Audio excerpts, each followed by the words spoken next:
Young and the Restless puts Sharon Newman facing yet another villain from her past, and I think he's the worst of them all, mega sicko Matt Clark. If history tells us anything, he will likely meet the same fate as her other enemies that have come back from the past. We're going to talk through whether Y&R is going to have Sharon kill Matt, and if he will die like other monsters who have terrorized her and Nick Newman. Young and Restless, Matt Clark's evil plan. So this is another repeat offender from Sharon's past that's back to wreak havoc. The bad men from her history that have met violent ends before keep on dying recently, and so it could happen again. We've got Matt Clark back using the fake identity Mitch Bacall, and he's targeting Noah Newman. But he was using their son to get to Sharon and Nick. Wicked Matt still hates Sharon and Nick. Then he got even more motive to lash out when Noah began that affair with his wife, Sienna Bacall. So Matt was already planning to kill Noah to terrorize Sharon and Nick, and then the affair gave him more motive. But what Matt was not expecting was for Sharon and Nick to come to LA hot, angry, and to thwart his plans from the get-go.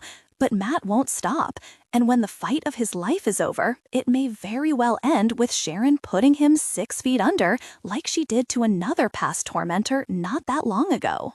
A history of violence on Young and the Restless, Sharon Newman's past tormentors. We could see Matt killed off like Cameron Kirsten. Never forget that 2 of Sharon's past tormentors, Cameron and also Frank Barrett, the biological dad of Mariah Copeland and Cassie Newman, died because of Sharon, one at her hand and one directly because of her. And Ian Ward is another of Sharon's enemies that died. I have that in quotes because we know he's alive. But nobody knows yet that Ian's alive, so he still counts as a slain villain that has gone down while Sharon has gotten stronger. We know he's alive, she doesn't. So really, Matt better watch out. He came for Sharon's son, Noah, and she won't tolerate it. Just like with Cameron Kirsten when she stabbed him to death to save Faith Newman, I think Matt is another demon from Sharon's past that she's going to take out herself. The old hands-on stabby-stabby approach. Unless, of course, she shoots or runs over Matt or sets him on fire. I mean, anything will do, really. From victim to victor on Young and the Restless, Sharon's empowered rage. She will have Nick's full support and possibly an assist when she takes out Matt. If you recall, Nick strapped a knife to Sharon's thigh, and it was Nick arming her that way that made it possible for Sharon to whip that out and stab Cameron fatally down in the sewers and take him out like the trash he was. This week, we heard Sharon threaten to make Matt suffer before she ends his miserable life.